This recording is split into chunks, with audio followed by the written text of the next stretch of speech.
joining us today. I've had the chance to speak to several of you over the past few months, and I think some of you have heard me say I've tried to couch my comments over the past few months into things that I know and things that I don't know and things that I think.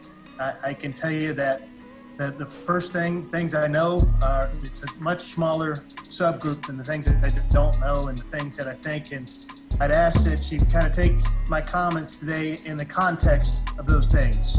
What I told you I know, what I told you I don't know, and what I tell you I think, because what is important as you guys write things in the media is that you take everything I said in the proper context, because you know that Razorback fans take what you say literally and run with it from time to time. And so I just ask for your help in that regard today.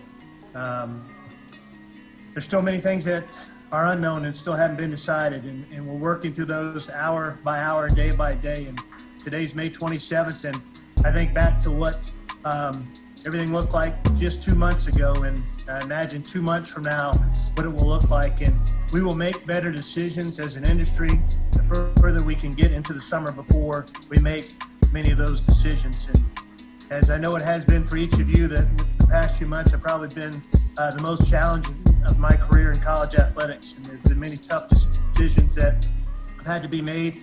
And while many of those decisions were difficult, they were a little bit easier because they were made with the ongoing commitment that we have to the health and safety, first and foremost, for our student athletes, our staff, and then for Razorback fans. And I'm grateful during this time for the leadership of Commissioner Greg Sankey, Chancellor Joe Steinmetz, and our Board of Trustees. The most difficult part of this whole ordeal has been seeing the disappointment in our student athletes not being able to compete and finish up what they was shaping up to be a very competitive end to the winter and start of the spring sports seasons. Well, hello. We are back.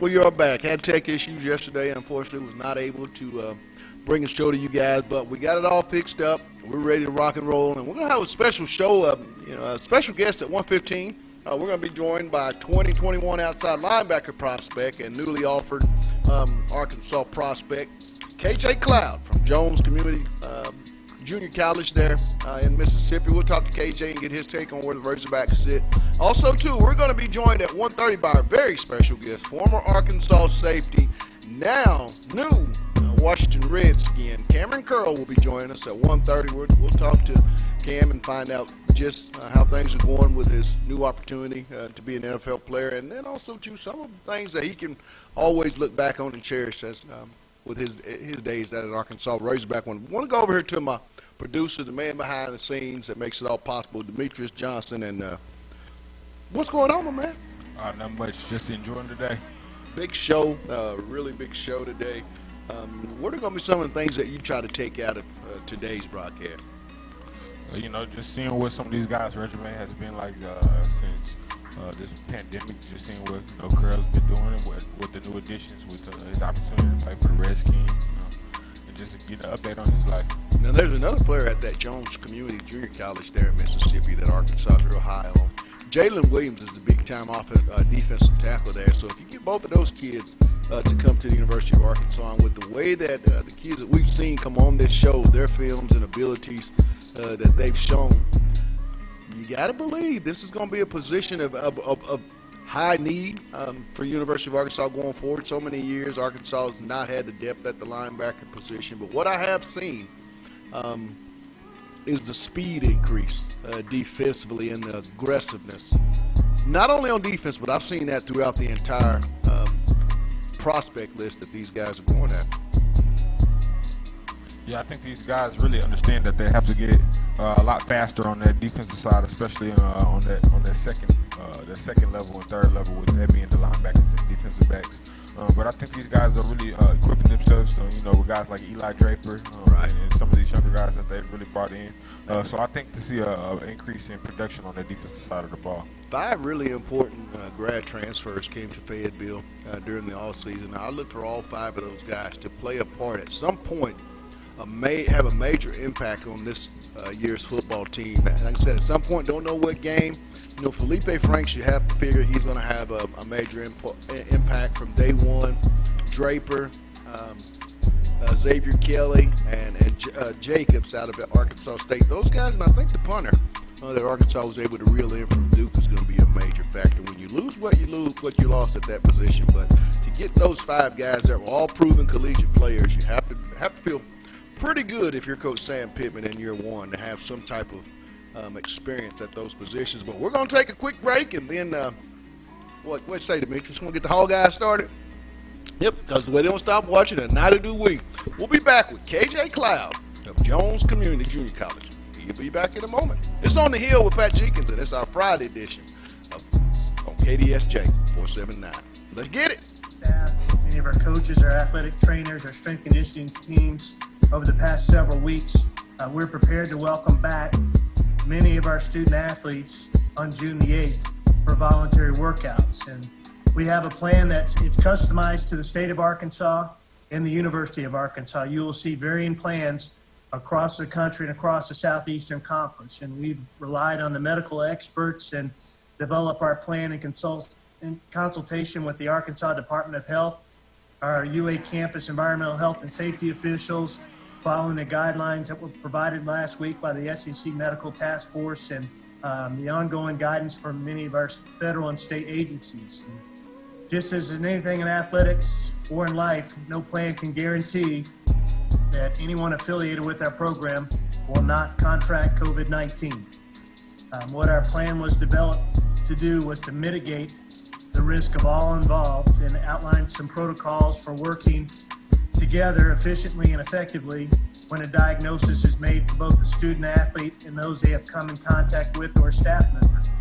And our goal has been and continues to be to instill confidence in our student athletes, their parents, our athletic department staff, that they can return safely to campus. So today I thought I'd take a Welcome back to our Friday edition here on KDSJ 479. It's our Hall Guys edition here of On the Hill Pat Jenkins Sports Talk Radio. And, Sam Pittman and that staff hit the ground running in the initial 20 class. Made some headway, but they're making an even bigger statement in the 21 class, and they're looking for some linebacker depth. That's the main problem that they've always had at Arkansas. They're trying to solve that, so we're going to make our way to Jones Community Junior College to talk to a newly offered and high major prospect priority, KJ Cloud. KJ, welcome to OTH, my man.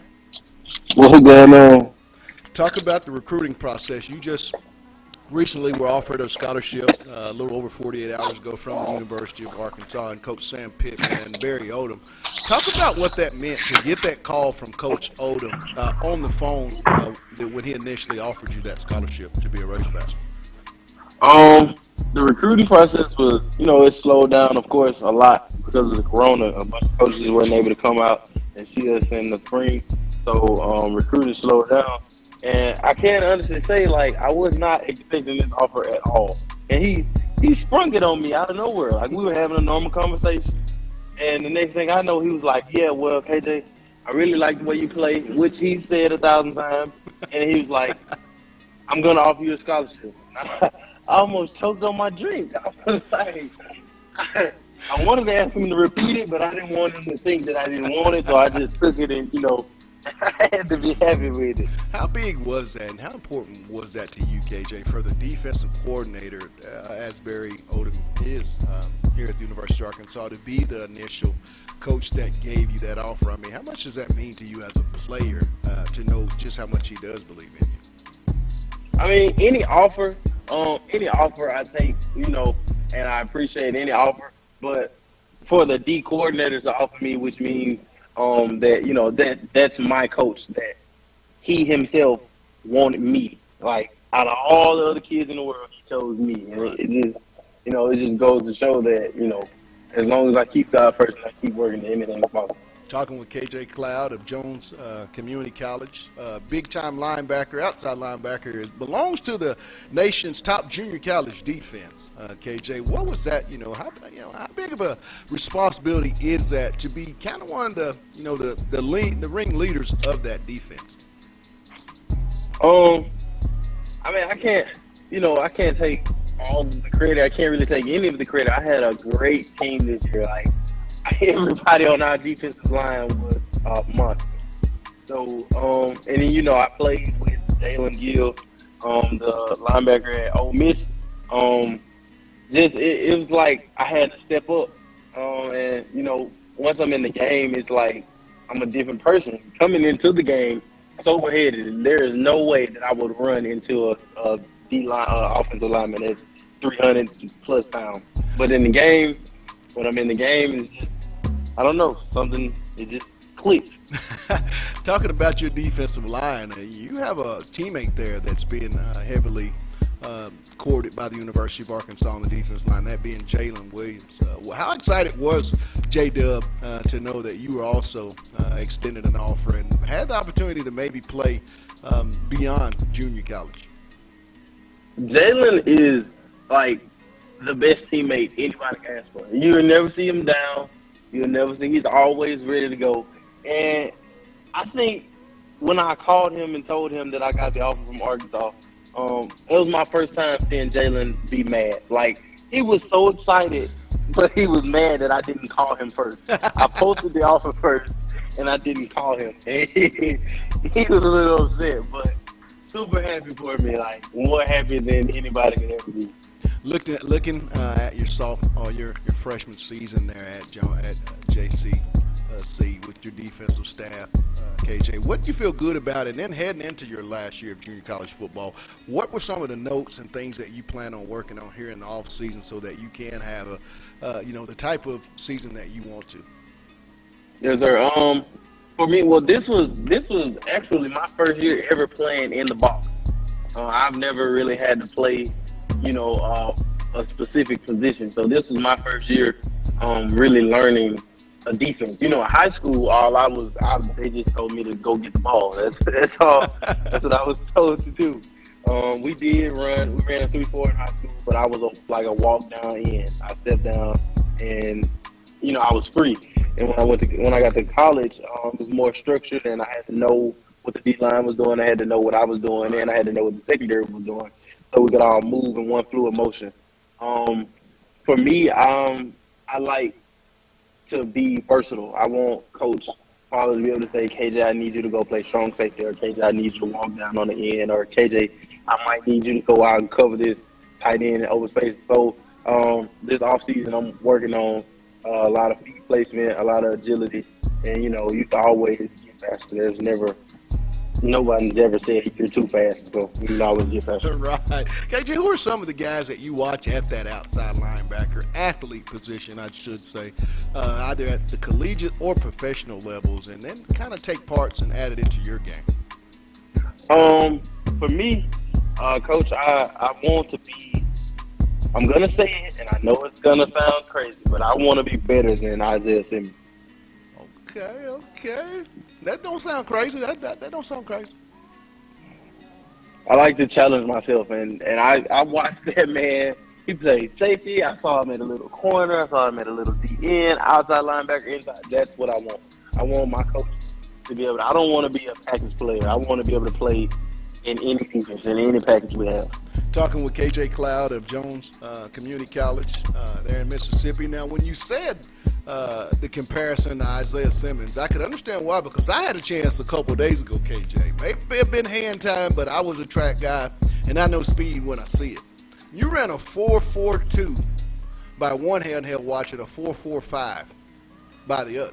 Now, those were your brothers, but at the same time, I know speed when I see it. Talk about, that, and how much of an asset that is for you on the football field. Believe it or not, Coach, I was actually the slowest guy in my high school. Oh, wow. Coming into my 10th grade year.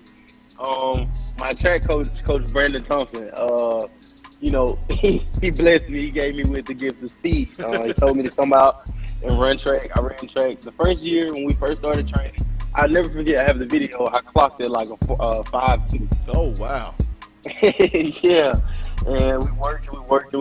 And, speed, like, that's what I'm saying. Speed, there is no limit on speed. Anyone can be fast. You just have to work for it. And in football, if I can beat the running back to where he's going, then I'm going to hit him every time in the mouth. Who are some of the other schools right now, KJ, that you're starting to hear from and that are, showing you the love, as so to speak, on social media? Ole Miss recently reached out to me. Arizona, ECU recruited me pretty heavy, and Washington's been talking to me. Now, when I come to Jones Community College there in Mississippi, and I'm coming to watch number 24, KJ Cloud, I got my notes out. I'm a scout. What will I say and write down when I leave that stadium on what I saw for 4 quarters out of KJ Cloud? Coach, I'm not really wanting to tell you what I'm going to do, but I can tell you that I will never be outworked. I might not be the strongest, I might not be the fastest, but I will never be outworked. It's going to be hard to outwork me in 4 quarters. Now, you said Mississippi. You're there from Columbia in that state. I mean, any in-state pressure to go to either Ole Miss or what you guys like to say, the other schools, because nobody likes to say Mississippi State or Ole Miss. Kind of stuck there in the middle. How's that situation going for you, KJ? Right. Well, for me, Coach, I really want to get out of state because when it comes time for me to get drafted, I don't want anybody to be able to say that I've never left Mississippi. Right. That makes a good point. Now we're going to have a little fun. We got 2 questions left, but let's have a little fun. I want everybody to know we're talking about junior college outside linebacker and major Arkansas priority for Coach Sam Pittman, Barry Odom, and staff, KJ Cloud. We're riding around, you and me, my man, in Mississippi. What's the first 5 songs on the playlist, KJ, that you going to let me vibe to? I'm a simple person, Coach. On the game day, on the regular game day, I'm listening to "Here I Go" by Pastor Troy. It fits my spirit when we get in the game and they pointing at my number and they pointing and calling me out and they think they're gonna stop me on my stunt. And it just I'm here. This is what you want. I'm here. I'm gonna give you what you want. I like that. Now, I'm going to make a statement, and I want you to close it out for me. And once again, KJ, I want to thank for taking time out here with us on OTH. But when football is done with, when you've done it all, you've played professionally, went on to the NFL, and finished, what will KJ Cloud be doing with the second part of his life after football? I recently found out that I am going to have to change my major.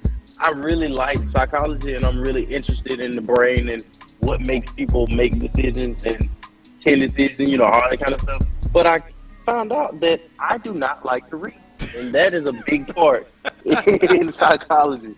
So I'm going to have to do something with my hands. I'm trying to learn a trade. I'm probably going to be welding after high school. Ain't nothing wrong after football. Ain't nothing wrong with that, KJ. Hey, continue to keep up with us. Let's let our show be your show and our line your line, and let's continue on as the season gets started. I'm going to have you and JC to give us the update from that particular university. You up for that? Yes, sir. All right. Appreciate you, Coach. That was KJ Cloud, big-time outside linebacker prospect there at Jones Community College there in Mississippi. Was part of the nation's #1 junior college defense. Demetrius, all you see is speed and ability to play that position in the SEC. Absolutely, very aggressive, and you don't see a lot of people that enjoy impact, but I can tell he's a guy that likes the impact because he knows he's delivering and not receiving. You can just tell the way he hits, he runs through the tackle, and there's not a lot of guys you can really teach that. A lot of guys stop on that impact, Right. but you see him running through guys, really trying to drill them in the ground. I think that's something you can't coach. So I think that mentality is built for the SEC. It's really impressive when I asked you about the in-state pressure. If you're Arkansas or Washington or Arizona, you kind of feel good at the statement the young man made, is that he's looking to get out of state. So if you can be the lucky school to get this man, you're going to get a football player that I believe you're going to have a solid contribution for 2 years, and he's going to make a lot of plays. I mean, this guy's a player, and with the speed that he has, I can see the comparison to Isaiah Simmons, when you talk about just straightaway speed. I mean, I was a track guy, and I don't care what it is. I'll say it again, Demetrius. 4.45, 4.42, whatever. Doesn't matter. If you can run, you can run. And handheld, that was time, then he'd be about a 10.5 or 4.45. So either way, the guy can flat out fly. But we're going to take a quick one. We got a special guest coming up that I know a lot of you guys are very familiar with, that as he just completed his junior year, and he decided to move on, and the NFL liked him, so they brought him on. Cameron Curl, the new Washington Redskin and former Arkansas safety. He's about to join us. It's On the Hill with Pat Jenkins on KDSJ 479. Let's get it. And last night, we had an hour Zoom call with any parents that wanted to join us to ask any questions that maybe we did not answer within the Q&A document. We probably had 150 parents between the 2 nights that participated in those Zoom calls. And I can tell you with great assurance that we didn't get any questions or concerns about student athletes from parents about returning their student athletes to our campus. I felt like the Q&A document and then these Zoom calls answered many of the questions. I think the parents of the majority of our student athletes have a great confidence in returning their sons and daughters to our campus. Were you surprised that nobody said, hey, I'm not quite ready to let my kid get on campus yet, or how'd that make you feel? Well, I think if they're like me and they've had their children living at home for the past 7 or 8 weeks, 9 weeks, they're ready to get them out of the house. And I say that with some levity, Bob. But I thought that, that's what we've tried to do is create a level of confidence in our plan that parents and student athletes and our staff, as we return to our work environments on campus and our student athletes return to campus, that they had some confidence. And I was very candid with the parents. I told them that there will be a student athlete who will test positive for COVID-19 on our campus. I think we're equipped to handle that. We have a plan to handle that. And all we can do is mitigate their risk to COVID-19. And there's a great deal of onus that's going to come on the shoulders of our student athletes, those young men and women. And they're going to have to take part in following the protocols and following the plan that we have in place to protect them and those that they come in contact with. Trey? Hey, Hunter. I was curious, and this is a hypothetical. I know you probably love those, but Iowa State brought out a plan to have fans in the stands, 50% capacity, 61,000 seat stadium, 30,000 fans.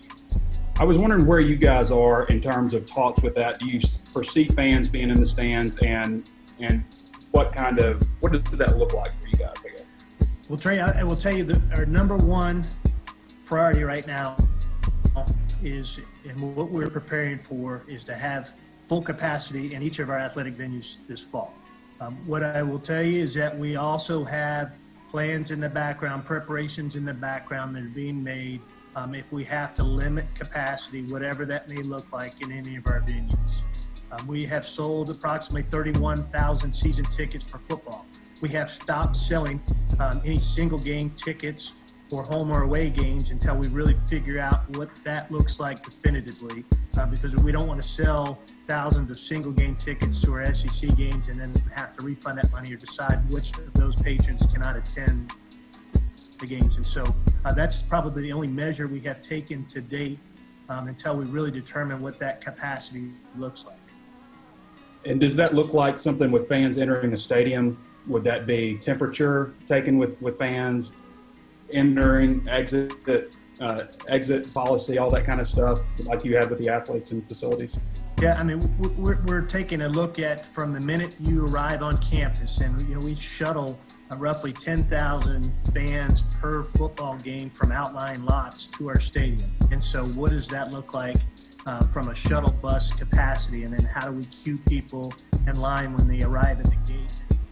Welcome back to our Friday edition of On the Hill with Pat Jenkins Sports Talk Radio here on KDSJ 479. And real quick, before we get to our featured guest of today's show, I want to give a shout out to the sponsors that make this possible: Lindsay and Associates, Corey Beck's Custom Painting, Locomotion, and KDK's Chicken. I want to thank those guys for making this show possible. But now on to our featured guest.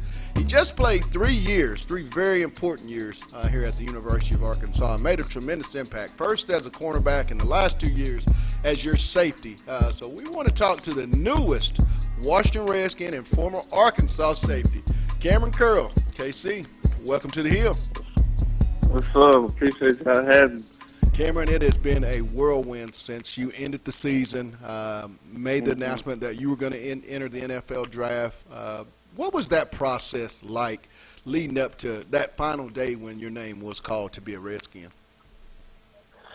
It was a pretty long process, but it was something that was on my mind, That was my dream to go to the NFL, so I wanted to do it while my name was hot, you know what I'm saying? So did that. I declared, went on the train for the combine.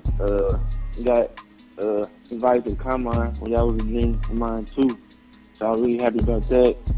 Did my thing at the combine, then come around pro day and draft day. Come draft day, that was the time to chill and hopefully hear my name called. When I watch covering you here at the University of Arkansas, your freshman year, Cameron, and it goes all the way back really to leading up to signing day. Well, you're one of the guys in the state of Oklahoma that kind of went under the radar, came down, I believe, to Arkansas and Oklahoma. You chose Arkansas. You get to Little Rock, one of the star cornerbacks go down, you're instantly thrown out as a freshman. Cameron, talk about that experience and how did that help prepare you for the next step here, which is the NFL?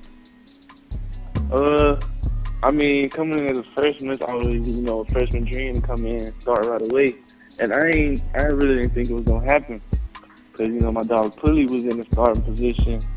And unfortunately, he got hurt first game of the season, so they threw me in the fire. And I ain't had nothing to do. Like, you got to go play. You can't look back, can't go out there scared.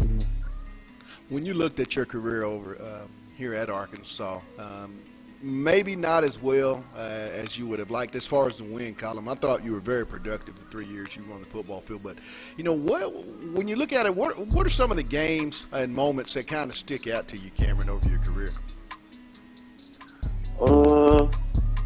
Probably my freshman year, my first start against TCU. That was a big, milestone, my first start. And then I want to say, my sophomore year and junior year, I want to say when we played LSU, I had, those were two of my best games. My sophomore year when they came to play us, and then my junior year, they were being the number one team. So you always want to go show what you can do against the number one team in the nation. Talking with Cameron Curl, former Arkansas, starting strong safety now, newest member of the Washington Redskins. Cameron, what makes the SEC so much more different than any conference, in your opinion, across the country?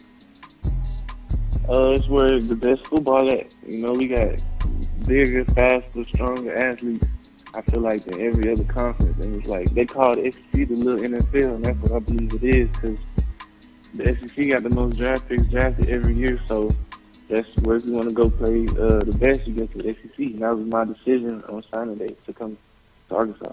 Now, you've had a chance to be around the players that have been left here at the university. Talk about who are some of the defensive guys in that back end, Cameron, that maybe we didn't know about, that you had a chance to go through practice each and every day with, and maybe the fans need to keep an eye out on for this upcoming year. Really, one of them, I would say Greg Brooks. He played last year. I feel like he's going to make a big step this upcoming season with the experience he got last year. Buster Brown, I feel like he's going to make a big step too. He's been improving every year, in my opinion. So I feel like this would be his breakout year coming up. And it's some more guys that, didn't get to play as much because we had a lot of depth in the secondary, but they finally going to get their shot. So they just got to do their best with the shot they get. Now, it looks like Coach Pittman's going to really lean on some of the, the past Razorbacks. If Cameron, you had a chance to talk to this football team, which I'm pretty sure at some point you will, what's going to be that message that you tell this football team for the year and the season of 2020? I'll probably say, every football season, it's a team that surprises everybody. And nobody thinking that from the past 2 years, nobody thinking we're going to have a good season, So why not be the team to surprise the whole nation and do what I know they can do, because we have a lot of talent still on the team. What's the workout plan for you right now, Cam, with the COVID pandemic kind of shut things down, but it seems like you guys and all of football is about to get back to normal life. But what's Cameron Curl been up to just to maintain that conditioning that he's going to need once it's time to report? I've been doing, everything I can. Recently I've been working out with a guy that I was working out before I went to college. I was working out with him in high school, so we just reunited, because he got a little gym and stuff, and I've been running, just trying to stay in shape so I can be ready whenever, they let me get to Washington. Well, I want to thank you, Cam, and I'm going to ask you one last question, and then I'll let you go because I know you got to go do some lab work getting ready. But, Cameron, in your opinion, what's the uniqueness about being an Arkansas Razorback in your own personal opinion? I feel like because we got the best fans in the nation. Like Arkansas, that's the top of the football level. Arkansas football is top of the football level. Arkansas, the Razorbacks are. So like we don't got a NFL team, so that's really the pro team in Arkansas. So we got the highest level in Arkansas. So I feel like if we just bring a good season to the state, then the whole state will get better. Well, Cam, man, love having you on. Congratulations. It's well deserved. I look forward to being in the NFL for quite some time wearing that Redskin jersey. But, hey, love the career here at the University of Arkansas. Let's keep in touch, man. We're going to be getting some updates. You up for that as the season progresses on? Yes, sir. Yes, sir, we can. Appreciate it. All right, thanks, Cam. Yes, sir.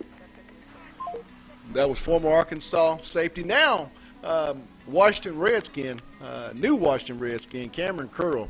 Demetrius, great interview. I thought this young man over the course of 3 years really exceeded the expectations. And I agree with Cam. I think KC grew, each and every year back there in that secondary. Absolutely. I think, he made a wise decision. If you look at why he chose to go to the NFL, he said he was hot. And I would have to agree. There was times, especially after that Ole Miss game where he had that big strip and he ran it back. A lot of NFL scouts were whispering his name. So, I think he did make the right decision. I think he has the mindset to really go in there and work and really put the work in there, get on that field. And I think it's a love and a passion of his. And like I said, I think he's really going to make the Razorback nation proud in the NFL. Oh, absolutely. I think that's going to be something with this new coaching staff. And it really speaks to the talent of the individual that they didn't have the success. I mean, this is an 8-28 program over the last 3 years, 16 consecutive losses, 1-12, one out of the last 24 conference games. And to be able to have guys like Sosa Game and Cameron Curl, Scooter Harris, those guys get their name called, speaks to the talent level that is here, which makes me second guess the coaching, Demetrius. It shows me that they, it's able to recruit, but as far as the development on the field, there was a vast disconnect between the Bielema staff and Chad Morris, and I think that's all going to be corrected under the staff of Coach Pittman. Because one thing I say, not only are they great recruiters, but what I've seen over their careers and all these coaches is they're great developers of talent. And these guys just continue to make plays. You made a statement before we started, and I agree, Demetrius. I said off the air, I thought Florida would be the team to win the SEC East. Still believe that. Just think talent-wise. You made the statement, Demetrius, which everybody's going to keep an eye on Georgia. Yeah, Georgia's that one team that, every year they say, oh, they're going to the national championship or they're going to the SEC title game.